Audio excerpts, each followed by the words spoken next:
찬바람이 부는 시골 마을, 온 동네가 떠나가도록 날카로운 고함이 울려 퍼졌습니다.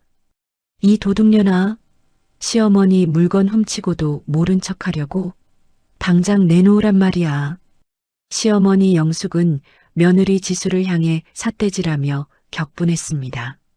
그 옆에는 이미 경찰관이 서 있었지만 며느리 지수의 태도는 놀랍도록 침착하고 당당했습니다. 저는 수색에 동의할 수 없습니다. 어머님 물건을 훔치지 않았고 함부로 제 사생활을 침해할 권리는 누구에게도 없습니다.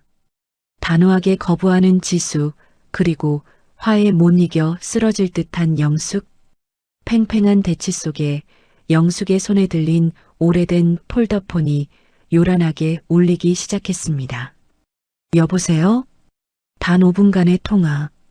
그 짧은 시간 동안 영숙의 얼굴은 핏기가 싹 가시며 돌처럼 굳어졌습니다. 이내 입술을 파르르 떨며 중얼거리는 그녀의 목소리는 공포 그 자체였습니다. 설마 그 아이가... 그리고 다음 순간 영숙은 그대로 힘없이 바닥에 쓰러지고 말았습니다. 도둑이라고 몰아세웠던 며느리의 숨겨진 진짜 정체, 그리고 25년간 철저히 감춰졌던 충격적인 출생의 비밀이 이 5분의 통화로 인해 만천하에 드러납니다. 이 한 가족의 운명이 완전히 뒤바뀌게 되는 이야기가 시작됩니다. 사연 시작 전 무료로 할 수 있는 구독을 눌러주시면 당신의 하루에 행운이 찾아올 거예요. 오늘의 사연 지금 시작합니다.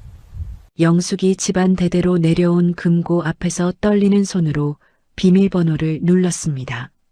철컥 하고 무거운 금고 문이 열렸지만 영숙의 얼굴은 순식간에 새하얗게 변했습니다.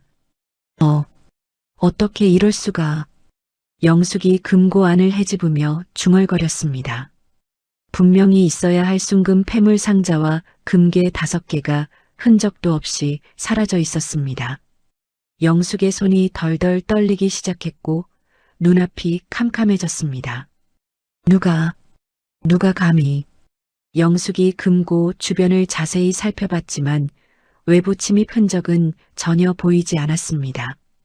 비밀번호를 아는 사람은 오직 가족뿐이었습니다. 영숙의 머릿속에 한 사람의 얼굴이 떠올랐습니다. 지수. 영숙이 며느리 지수의 이름을 외치며 거실로 뛰쳐나왔습니다. 지수는 소파에서 딸 수아와 함께 책을 읽고 있었습니다. 어머니, 무슨 일이세요? 지수가 차분하게 물었지만 영숙의 눈에는 그 침착함마저 수상해 보였습니다. 너 금고 열었지? 내 금괴 어디 갔어? 영숙이 지수의 팔을 거칠게 잡으며 소리쳤습니다. 수아가 깜짝 놀라 엄마 뒤로 숨었습니다. 어머니, 무슨 말씀이신지 모르겠어요. 저는 금고에 뭐가 들어있는지도 모르는데요. 지수가 눈 하나 깜짝하지 않고 대답했습니다. 하지만 영숙은 그런 지수의 태도가 더욱 의심스러웠습니다. 거짓말하지 마. 너 말고 누가 훔쳤겠어? 영숙이 현관문을 벌컥 열고 나가더니 동네에 들리도록 큰 소리로 외쳤습니다. 이 도둑년아, 시어머니 물건 훔치고도 모른 척하려고. 이웃집 창문들이 하나둘 열리기 시작했고 사람들이 고개를 내밀어 구경했습니다.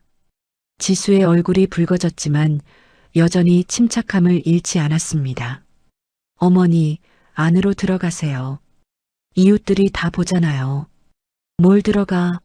너 같은 도둑과 한 집에 살 수 없어. 영숙이 휴대폰을 꺼내며 112에 신고 전화를 걸었습니다. 여보세요? 경찰서죠? 우리 며느리가 금고에서 금괴를 훔쳐갔어요. 빨리 와서 잡아가세요. 30분 후 경찰차 사이렌 소리와 함께 경찰관 2명이 현장에 도착했습니다. 김 경사가 수첩을 꺼내며 상황을 파악하기 시작했습니다. 신고 내용을 다시 한번 말씀해 주세요. 우리 며느리가 집 금고에서 금괴 5개하고 순금 폐물을 훔쳐갔어요. 당장 수색해서 찾아주세요. 영숙이 지수를 손가락으로 가리키며 말했습니다. 저희는 영장 없이는 수색할 수 없습니다. 현행범이 아닌 이상 법원 영장이 필요해요. 박순경이 차분하게 설명했습니다. 무슨 영장이야? 도둑이 뻔한데 왜 영장이 필요해? 영숙이 목소리를 높였습니다. 어머님, 법적 절차는 지켜야 합니다. 그리고 김 경사가 지수를 바라보며 말했습니다. 부인께서는 수색에 동의하십니까? 지수가 고개를 들고 단호하게 대답했습니다. 저는 수색에 동의할 수 없습니다. 뭐라고? 이 도둑년이. 영숙이 지수에게 달려들려 했지만 경찰관들이 막아섰습니다. 진정하세요. 폭력은 안 됩니다. 내가 훔쳤다는 증거를 내가 반드시 찾아내겠어. 각오해. 영숙이 지수를 향해 손가락질하며 소리쳤습니다. 그 순간 영숙의 오래된 폴더폰에서 전화벨이 울렸습니다. 발신자 표시에는 번호 제한이라고 뜨고 있었습니다. 누가 이런 때에. 영숙이 짜증스럽게 전화를 받았습니다. 여보세요? 전화 너머에서 낮고 차분한 남자 목소리가 들려왔습니다. 영숙의 표정이 점점 굳어지기 시작했습니다. 네. 그게 무슨. 영숙의 목소리가 떨리기 시작했습니다. 5분 남짓한 통화 동안 영숙의 얼굴에서 피가 쭉 빠졌습니다. 아니에요. 그럴 리가. 영숙의 입술이 파르르 떨렸습니다. 경찰관들과 지수가 이상함을 느끼고 영숙을 바라봤습니다. 설마 그 아이가 진성그룹에. 영숙이 희미하게 중얼거리더니 그대로 털썩 바닥에 주저앉았습니다. 어머니. 지수가 재빨리 119에 신고 전화를 걸었습니다. 여보세요? 응급 상황이에요. 환자가 쓰러졌어요. 김 경사가 영숙의 맥박을 확인하며 동료에게 소리쳤습니다. 의식은 있는데 쇼크 상태인 것 같아요. 지수는 냉정하게 상황을 파악했습니다. 방금 전 전화가 단순한 우연이 아니라는 것을, 그리고 자신의 정체와 관련된 거대한 비밀이 움트기 시작했다는 것을 직감했습니다. 병원 응급실에서 영숙이 침대에 누워 링거를 맞고 있었습니다. 의사가 차트를 보며 지수에게 설명했습니다. 심한 쇼크 상태였는데 다행히 생명에는 지장이 없어요. 하루 정도 입원해서 경과를 봐야겠습니다. 알겠습니다. 감사합니다. 지수가 고개를 숙여 인사했습니다. 남편 민재가 헐레벌떡 병원으로 뛰어왔습니다. 어머니 어떻게 되신 거야? 민재가 숨을 헐떡이며 물었습니다. 갑자기 쓰러지셨어요. 의사는 쇼크라고 하는데. 금고 일 때문인가? 정말 내가 훔친 거 아니지? 민재가 의심스러운 눈으로 지수를 바라봤습니다. 지수의 가슴이 답답했지만 표정은 변하지 않았습니다. 당신도 저를 의심하는 거예요? 아니야, 그런 게 아니라. 어머니가 너무 확신하시니까. 민재가 말끝을 흐렸습니다. 저는 집에 가서 수아를 돌봐야 해요. 지수가 돌아서려는데 민재가 팔을 잡았습니다. 지수야, 이 일 어떻게 해결할 거야? 어머니가 경찰서까지 신고하셨는데. 저는 결백해요. 그것만 기억하세요. 지수가 차갑게 말하고 병원을 나섰습니다. 집에 돌아온 지수는 조용히 금고 주변을 살펴봤습니다. 바닥에 작은 종이 조각이 떨어져 있었습니다. 지수가 그것을 주워보니 태산 로펌이라는 글자가 보였습니다. 태산 로펌? 지수가 휴대폰으로 검색해봤습니다. 화면에 진성그룹 전담 법무법인이라는 글자가 떴습니다.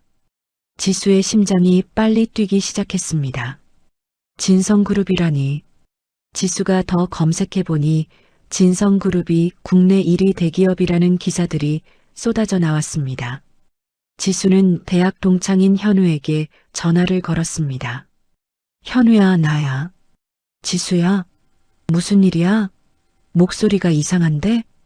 현우가 걱정스럽게 물었습니다. 부탁이 하나 있어. 휴대폰 데이터 복구할 수 있지? 물론이지. 무슨 일인데? 시어머니 휴대폰인데. 삭제된 통화 기록이나 문자를 복구해야 해. 현우가 잠시 망설이더니 대답했습니다. 불법은 아니지. 본인 동의는? 응급 상황이야.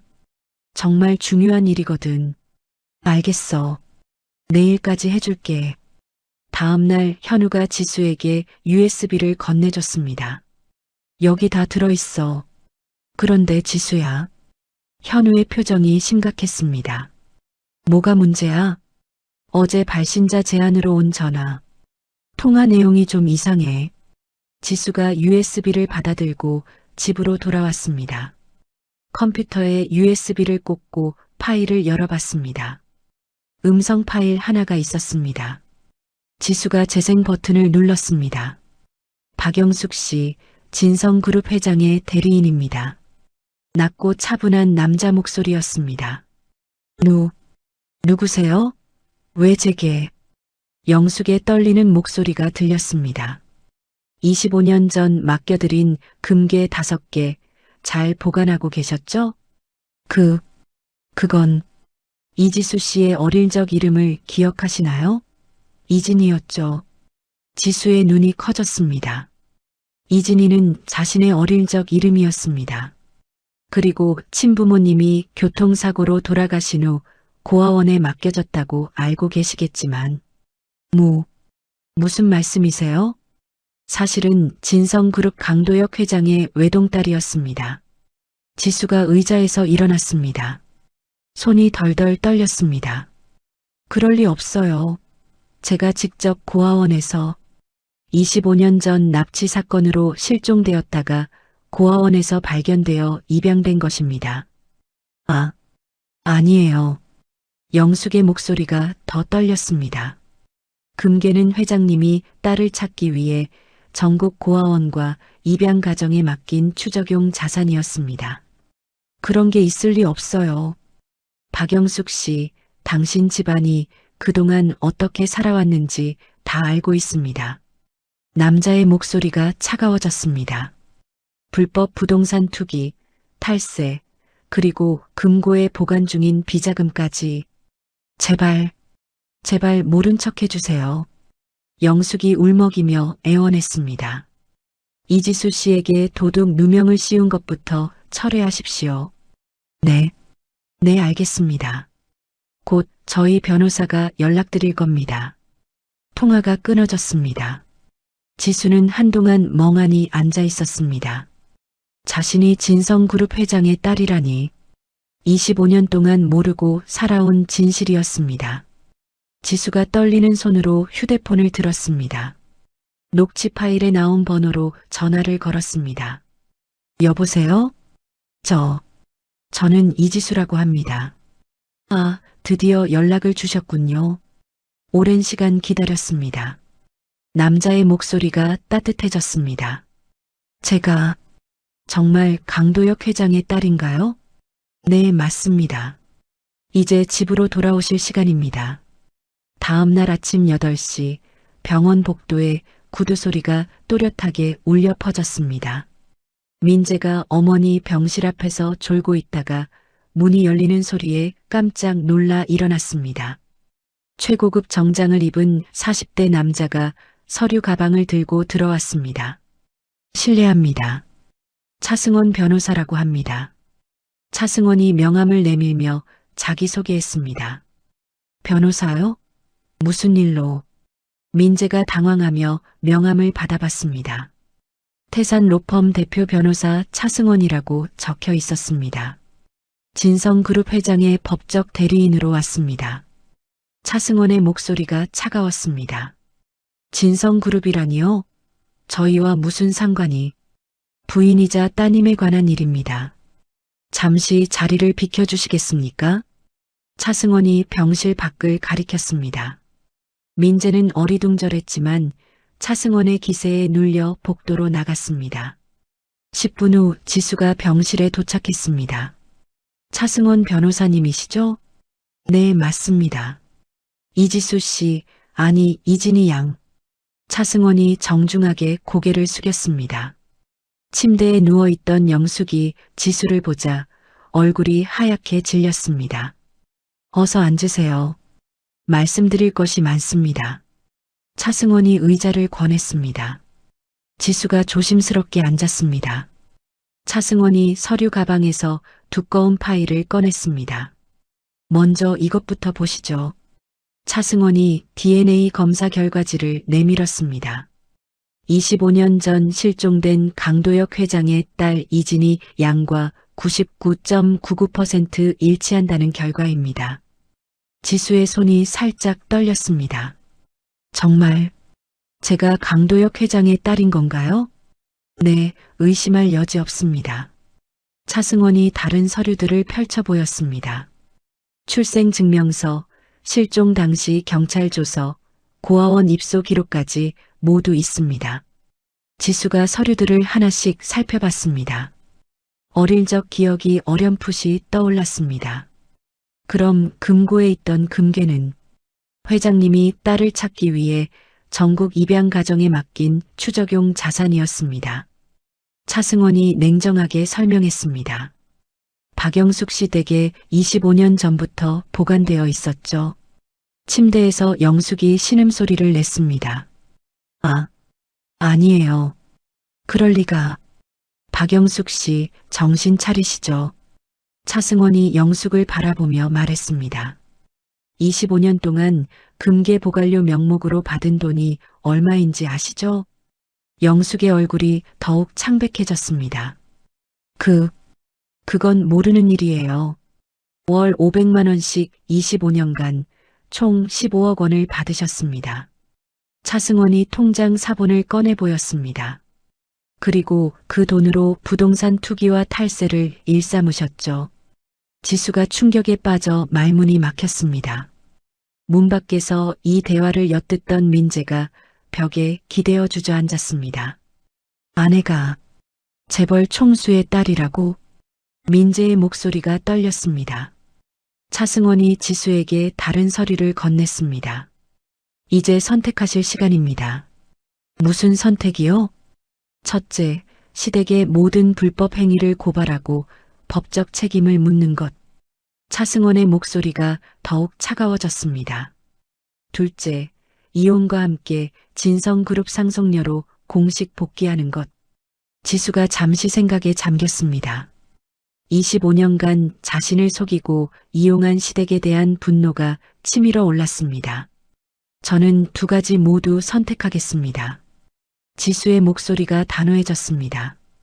현명한 판단이십니다. 차승원이 만족스럽게 고개를 끄덕였습니다. 그럼 이제 회장님을 뵙겠습니까? 아버지를 볼 수 있나요? 지수의 목소리가 떨렸습니다. 25년 동안 딸을 찾아 헤매신 분입니다. 얼마나 기뻐하실지. 차승원이 일어나 문을 열었습니다. 복도에서 절망에 빠진 민재와 눈이 마주쳤습니다. 민재 씨, 이제 모든 것이 끝났습니다. 차승원이 냉정하게 말했습니다. 지수가 침대에 누운 영숙을 마지막으로 바라봤습니다. 어머니, 25년 동안 수고하셨어요. 지수의 목소리에는 더 이상 존경도 원망도 없었습니다. 그저 남남이 된 사이의 차가운 인사였습니다. 영숙이 지수의 뒷모습을 보며 눈물을 흘렸습니다. 내가 무슨 짓을 한 거야? 차승원과 지수가 병실을 나서자 민재가 다급하게 뒤따라왔습니다. 지수야, 잠깐만 기다려. 하지만 지수는 돌아보지 않고 엘리베이터에 올랐습니다. 엘리베이터 문이 닫히며 민재와의 25년 결혼 생활도 끝이 났습니다. 차승원이 지수에게 말했습니다. 이제 진짜 삶이 시작됩니다. 지수가 고개를 끄덕였습니다. 억압받던 며느리는 죽었고 진성그룹의 상속녀가 태어났습니다.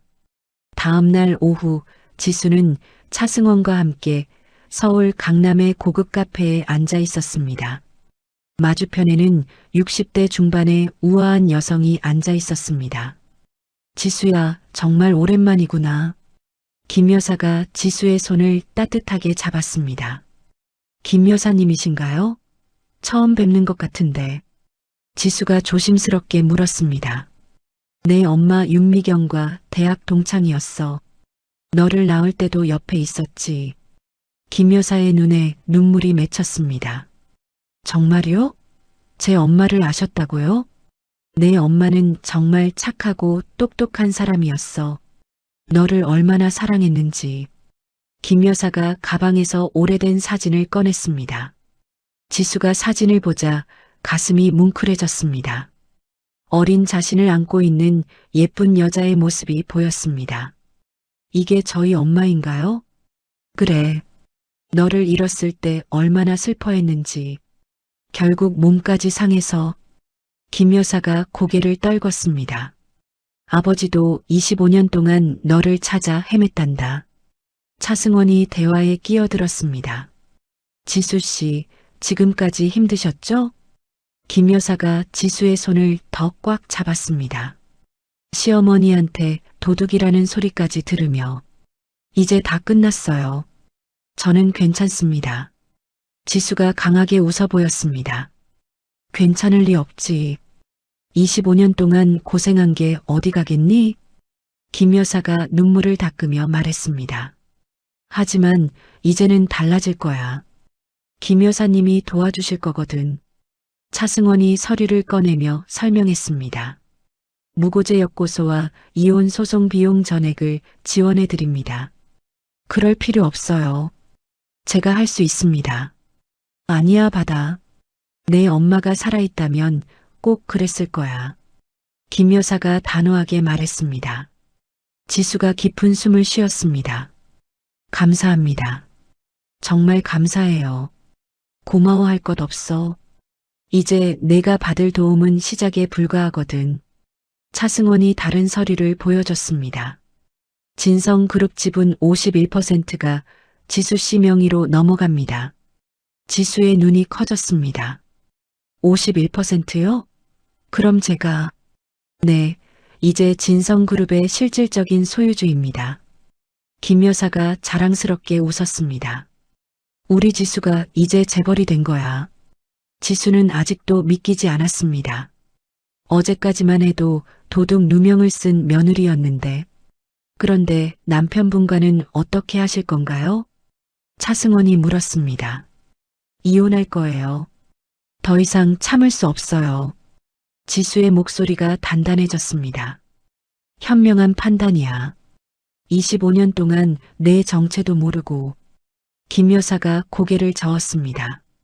오후 6시 지수가 집으로 돌아왔습니다.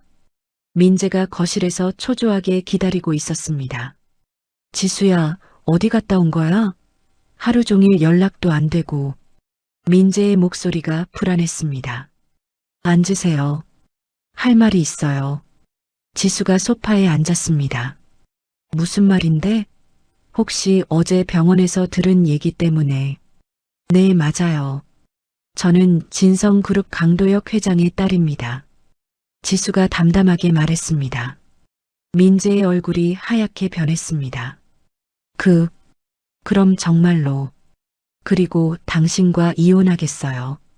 지수의 말에 민재가 벌떡 일어났습니다. 이혼이라니. 갑자기 왜? 25년 동안 당신 어머니가 저한테 한 일들, 그리고 당신이 방관한 것들. 지수의 목소리가 차가워졌습니다. 더 이상 참을 수 없어요. 민재가 무릎을 꿇었습니다. 지수야, 미안해. 정말 미안하다. 내가 잘못했어. 이제 늦었어요. 서류는 내일 보내드릴게요. 지수가 일어섰습니다. 그런데 수아는? 민재가 급하게 물었습니다. 공동 양육권을 주장할 거예요. 수아는 제 딸이기도 하니까. 민재의 눈에 이상한 빛이 스쳤습니다. 알겠어. 그렇게 하자. 지수는 민재의 표정 변화를 놓치지 않았습니다. 뭔가 불순한 계획을 세우고 있다는 느낌이 들었습니다. 하지만 수아에게 해를 끼치려 하면 가만두지 않을 거예요. 지수가 경고했습니다. 민재가 어색하게 웃었습니다. 무슨 소리야? 내가 왜 수아한테? 다음 날 아침 경찰서에 차승원과 함께 간 지수는 금괴 회수 확인서를 제출했습니다. 진성그룹에서 어제 금괴를 모두 회수해 갔습니다. 차승원이 경찰관에게 서류를 건넸습니다. 그럼 절도 혐의는 완전히 무혐의입니다. 오히려 무고죄로 역고소할 예정입니다. 김 경사가 고개를 끄덕였습니다. 알겠습니다. 사건 종료 처리하겠습니다. 지수가 깊은 숨을 쉬었습니다. 드디어 도둑이라는 누명을 벗었습니다. 이제 정말 새로운 시작이군요. 지수가 차승원에게 말했습니다. 네, 이제 진성그룹 회장으로서의 삶이 기다리고 있습니다. 그날 저녁 지수는 수아를 데리고 시댁을 떠났습니다.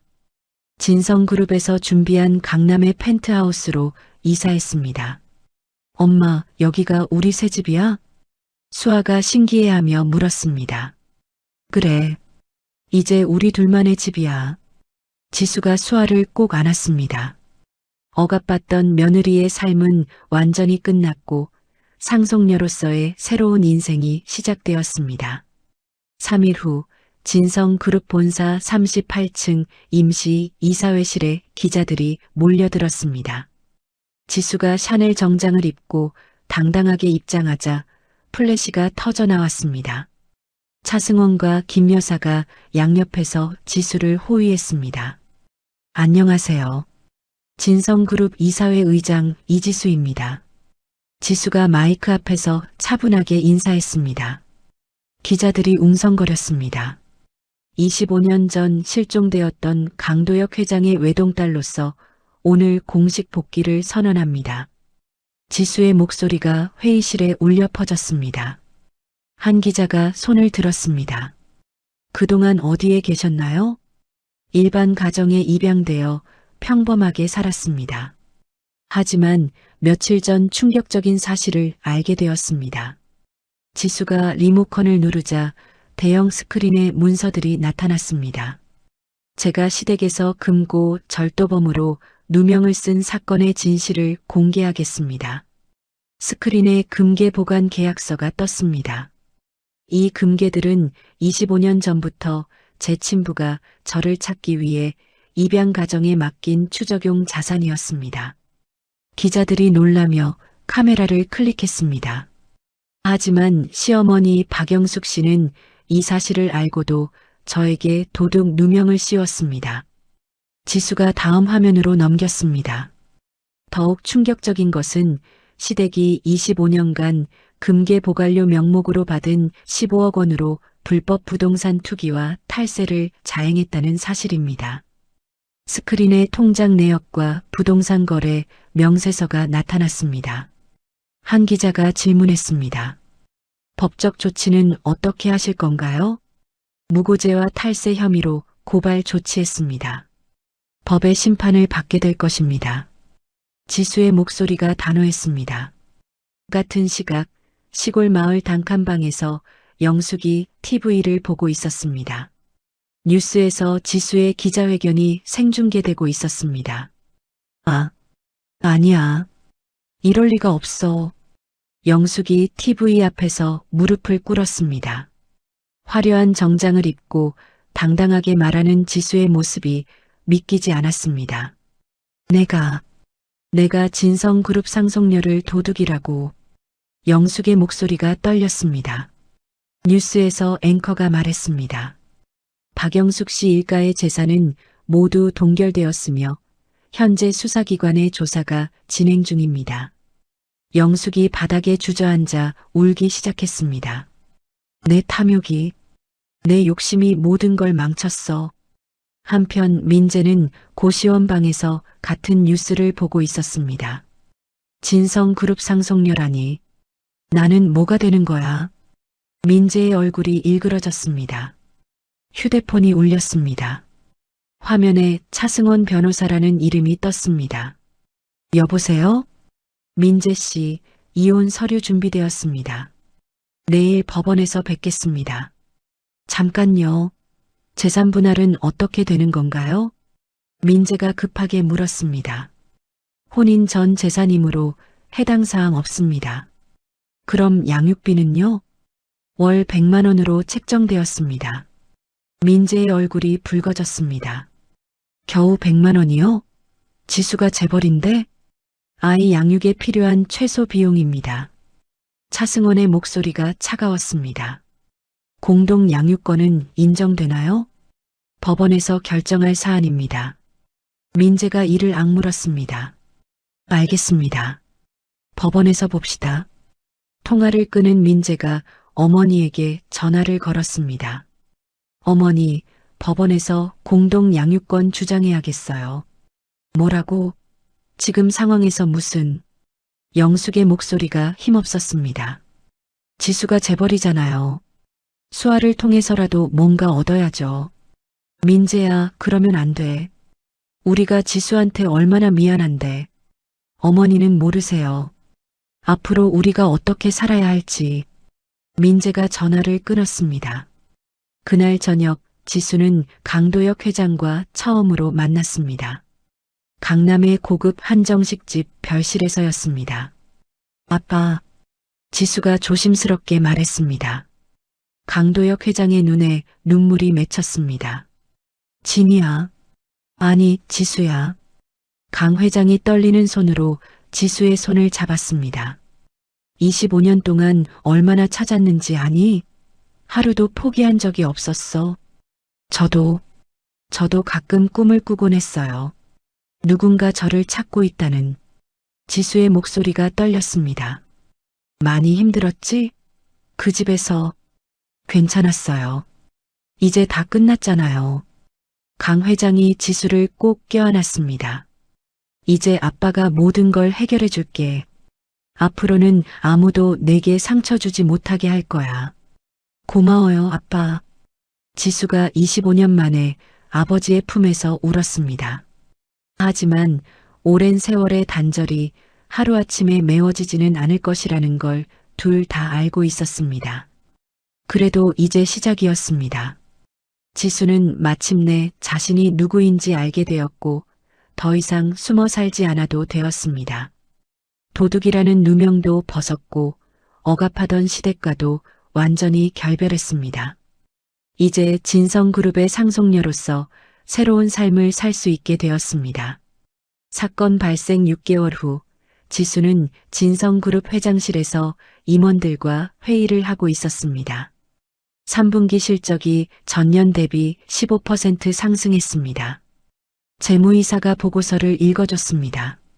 지수가 만족스럽게 고개를 끄덕였습니다. 윤리 경영 덕분이군요. 계속 이 방향으로 가겠습니다. 그때 차승원이 급하게 들어왔습니다. 회장님, 급한 일이 생겼습니다. 회의 중인데 무슨 일인가요? 민재 씨가 양육권 변경 소송을 제기했습니다. 지수의 표정이 굳어졌습니다. 양육권 변경이라니요? 수아 양의 주 양육권을 자신에게 달라는 소송입니다. 지수가 벌떡 일어났습니다. 회의는 여기서 마치겠습니다.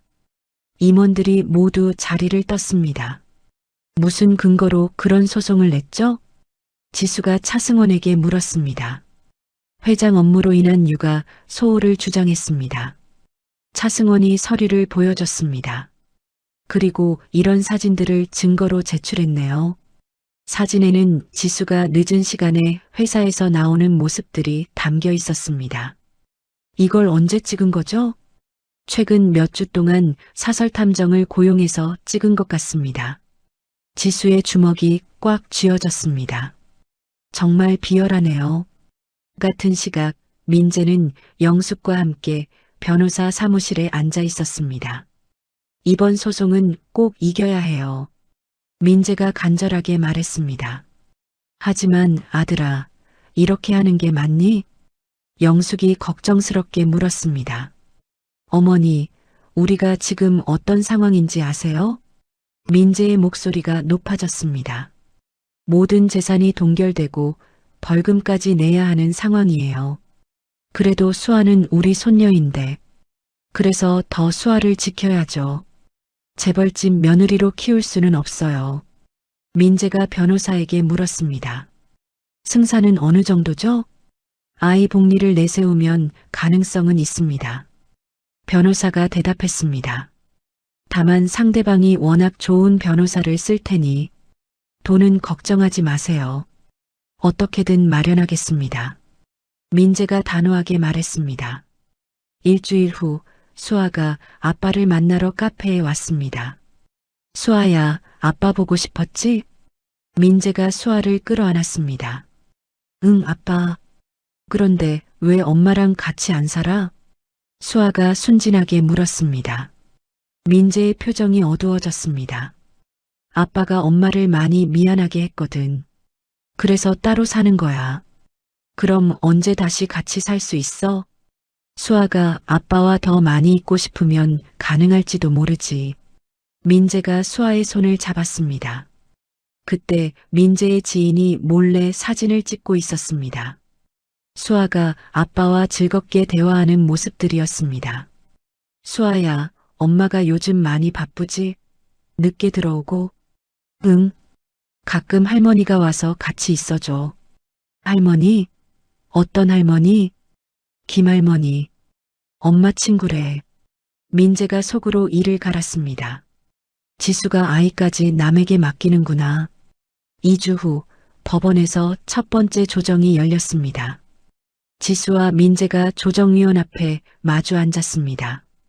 양측의 주장을 들어보겠습니다. 조정위원이 말했습니다. 민재 측 변호사가 먼저 입을 열었습니다. 신청인은 모친의 과도한 업무로 인한 아동 방치를 우려합니다. 방치라뇨? 그런 적 없습니다. 지수가 반박했습니다. 이 사진들을 보시죠. 민재 측에서 사진들을 제출했습니다. 밤 10시가 넘어 회사에서 나오는 지수의 모습들이었습니다. 이런 시간까지 일하시면 아이는 누가 돌보나요? 김 여사님이 와서 도와주십니다. 혈연관계도 아닌 타인에게 맡기는 것이군요. 조정위원이 메모를 했습니다. 차승원이 반박했습니다. 신청인은 현재 경제적 능력이 없는 상태입니다.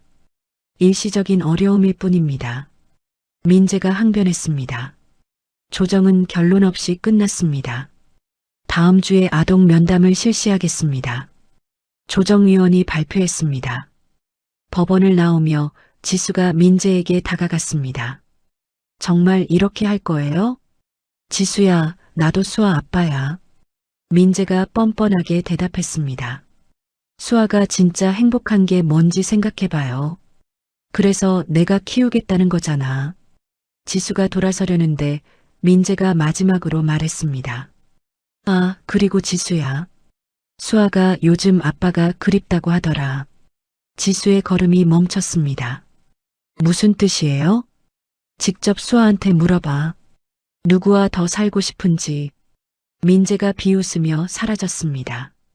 그날 저녁 지수가 집에 돌아오니 수아가 울고 있었습니다. 수아야, 왜 울어? 엄마, 아빠가 보고 싶어? 수아가 지수에게 달려와 안겼습니다. 아빠 만나고 싶으면 주말에 만나자. 매일 만날 수는 없어? 수아의 말에 지수의 마음이 아팠습니다. 정말 자신이 수아를 제대로 돌보고 있는 건지 의심이 들기 시작했습니다. 하지만 민재의 속셈이 뭔지도 너무 뻔했습니다. 지수는 수아를 더 꽉 안아주었습니다. 엄마가 수아를 지킬 거야. 아무도 우리를 떼어놓을 수 없어. 한 달 후 민재가 수아를 데리고 공원에서 산책을 하고 있었습니다. 수아야, 아빠랑 사는 게 좋을까? 엄마랑 사는 게 좋을까? 민재가 수아의 어깨에 손을 올리며 물었습니다. 둘 다 좋은데?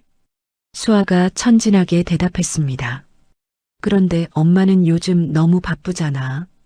아빠는 수아만 생각하고 살 수 있어. 정말?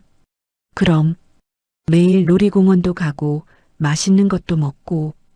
민재가 수아를 꼬드기기 시작했습니다. 와, 좋다. 수아가 손뼉을 쳤습니다. 그때 민재의 지인이 또다시 몰래 사진을 찍고 있었습니다. 수아야, 저기서 사진 한 장 찍자. 민재가 수아를 인도로 이끌었습니다. 바로 그 순간 달려오던 자전거와 수아가 부딪혔습니다. 아! 수아가 넘어지며 머리를 바닥에 부딪혔습니다. 수아야! 민재가 당황하며 수아를 일으켰습니다. 수아의 이마에서 피가 흘러나왔습니다. 아빠, 머리가 아파. 수아가 울기 시작했습니다. 119, 119에 신고해야 돼. 민재가 떨리는 손으로 전화를 걸었습니다. 10분 후 구급차가 도착했습니다. 환자와 무슨 관계세요? 구급대원이 물었습니다. 아버지입니다. 법적 보호자 동의가 필요합니다. 어머니는 어디 계세요? 저도 아버지인데 왜? 죄송하지만 주 양육권자의 동의가 있어야 합니다. 구급대원이 단호하게 말했습니다. 민재가 급하게 지수에게 전화를 걸었습니다. 지수야, 큰일 났어. 전화 너머로 민재의 울부짖는 소리가 들렸습니다. 무슨 일이에요? 수아가 사고가 났어. 병원에 가야 하는데. 지수의 얼굴이 하얗게 변했습니다. 어디에 있어요? 지금 갑니다. 서울대병원 응급실이야. 빨리 와줘. 지수가 모든 일정을 취소하고 헬기를 불렀습니다. 30분 후 헬기 소음과 함께 지수가 병원에 도착했습니다. 응급실 앞에서 민재가 벽에 기대어 떨고 있었습니다. 어떻게 된 거예요? 지수가 숨을 헐떡이며 물었습니다. 사진 찍다가 자전거와 부딪혔어. 민재가 고개를 푹 숙였습니다. 사진을 찍었다고요? 무슨 사진을? 지수의 목소리가 차가워졌습니다. 소송 때문에. 미안해. 민재의 고백에 지수가 분노했습니다. 소송 때문에 우리 딸을 위험에 빠뜨렸다고요? 그때 의사가 나왔습니다. 보호자분이세요? 네, 엄마입니다. 다행히 큰 부상은 아닙니다. 뇌진탕 소견은 없고요. 지수가 안도의 한숨을 쉬었습니다. 하지만 정밀 검사를 위해 하루 입원해야겠습니다. 알겠습니다. 감사합니다. 지수가 병실로 들어가 수아를 보았습니다. 이마에 붕대를 감고 잠들어 있는 딸을 보니 눈물이 났습니다. 엄마가 지켜주지 못해서 미안해. 지수가 수아의 손을 꼭 잡았습니다. 복도에서 기다리던 민재가 지수에게 다가왔습니다. 지수야, 정말 미안해. 내가 잘못했어. 이제 그만하세요. 지수가 돌아보지도 않고 말했습니다. 무슨 말이야? 양육권 소송 철회하세요. 더 이상 수아에게 상처 주지 마요. 지수의 목소리가 떨렸습니다. 하지만 수아가 다쳤는데도 아직 모르겠어요? 지수가 민재를 똑바로 바라봤습니다. 당신은 아이보다 돈이 더 중요한 사람이에요. 민재의 얼굴이 붉어졌습니다. 그런 게 아니야. 그럼 뭐예요? 사진 찍으려고 아이를 위험한 곳으로 데려간 게 아니었나요? 민재가 할 말을 잃었습니다. 차승원이 병원에 도착했습니다. 회장님, 어떻게 되었나요? 수아는 괜찮아요. 대신 이 일의 책임을 물어야겠어요. 지수가 민재를 바라보며 말했습니다. 아동 복리를 해치는 행위에 대한 고발장을 준비하세요. 알겠습니다. 차승원이 메모했습니다. 그리고 양육권 소송에 대한 반박 자료도요. 다음 날 법원에서 긴급 심리가 열렸습니다. 판사가 사건 경위를 듣고 엄한 표정을 지었습니다. 신청인이 소송 목적으로 아동을 이용했다는 증거가 있군요. 민재 측 변호사가 당황했습니다. 재판장님, 그건 단순한 실수였습니다. 실수로 아이가 다쳤다는 말입니까? 판사의 목소리가 엄했습니다. 이 사건으로 볼 때 신청인에게는 아동 복리에 대한 인식이 부족합니다. 차승원이 최종 변론했습니다. 피신청인은 아이의 안전을 최우선으로 생각하는 어머니입니다. 반면 신청인은 소송 승리를 위해 아이를 도구로 이용했습니다. 판사가 결론을 내렸습니다. 양육권 변경 신청을 기각합니다. 그리고 신청인의 면접교섭권을 월 1회로 제한합니다. 민재의 얼굴이 하얗게 변했습니다. 법원을 나오며 민재가 지수에게 매달렸습니다. 지수야, 다시 한 번만 기회를 줘. 기회는 이미 충분히 드렸어요. 지수가 차갑게 대답했습니다. 수아의 안전을 위협한 순간 모든 게 끝났어요. 그날 저녁 지수는 퇴원한 수아와 함께 집에 있었습니다. 엄마, 아빠는 왜 그런 짓을 했어? 수아가 순진하게 물었습니다. 아빠도 힘든 일이 많았나 봐. 하지만 그래도 되는 건 아니지. 지수가 수아의 머리를 쓰다듬었습니다. 이제 엄마는 너를 지킬 가장 강한 방패가 되었어. 정말? 정말이야. 아무도 우리 수아를 아프게 하지 못해. 지수가 수아를 꽉 안았습니다. 드디어 모든 법적 분쟁이 끝났습니다. 수아는 완전히 지수의 품에서 안전하게 자랄 수 있게 되었습니다. 1년 후 지수는 진성그룹 회장실에서 사회공헌 사업 보고서를 검토하고 있었습니다. 고아원과 입양가정 지원 사업이 순조롭게 진행되고 있습니다. 김 이사가 보고했습니다. 좋습니다. 제가 겪었던 일들이 다른 아이들에게는 일어나지 않았으면 해요. 지수가 만족스럽게 고개를 끄덕였습니다. 그리고 투명 경영으로 그룹 이미지가 많이 개선되었습니다. 다행이군요. 계속 이 방향으로 가겠습니다. 퇴근 후 집에 돌아온 지수는 수아와 함께 저녁을 먹고 있었습니다. 엄마, 오늘 학교에서 그림 그렸어. 수아가 그림을 보여줬습니다. 그림에는 할머니 같은 여자가 홀로 앉아 있는 모습이 그려져 있었습니다. 이건 누구야? 할머니. 영숙 할머니. 수아가 조심스럽게 대답했습니다. 지수의 표정이 복잡해졌습니다. 할머니가 보고 싶어? 응. 할머니 어디 계셔? 수아의 순진한 질문에 지수가 잠시 말문이 막혔습니다. 그날 밤 지수는 차승원에게 전화를 걸었습니다. 영숙 씨 근황이 어떤지 알 수 있을까요? 왜 갑자기 관심이? 수아가 할머니를 그리워해요. 차승원이 잠시 침묵했습니다. 조사해서 알려드릴게요. 3일 후 차승원이 지수에게 보고했습니다. 강원도 작은 마을에서 혼자 살고 계십니다. 어떻게 지내시나요? 텃밭을 가꾸며 아주 조용히 살고 있습니다. 주민들 말로는 별로 말씀도 안 하신다고. 지수가 깊은 생각에 잠겼습니다. 같은 시각 강원도 산골 마을의 작은 단칸방에서 영숙이 혼자 저녁을 먹고 있었습니다. 라면 하나가 전부인 초라한 식사였습니다. 내가 뭘 그렇게 탐했나? 영숙이 혼잣말을 중얼거렸습니다. 벽에는 수아의 어릴 적 사진 한 장이 붙어 있었습니다. 수아야, 할머니가 너무 미안하다. 영숙이 사진을 바라보며 눈물을 흘렸습니다. 그때 문 밖에서 택배 기사 소리가 들렸습니다. 박영숙님 택배입니다. 영숙이 문을 열었습니다. 저는 택배 시킨 적이 없는데요. 발신인이 수아라고 되어 있네요. 영숙의 눈이 커졌습니다. 떨리는 손으로 택배를 받아 열어봤습니다. 수아가 직접 그린 그림과 편지가 들어 있었습니다. 할머니 보고 싶어요. 할머니는 어디 계세요? 사랑해요. 편지를 읽은 영숙이 바닥에 주저앉아 울기 시작했습니다.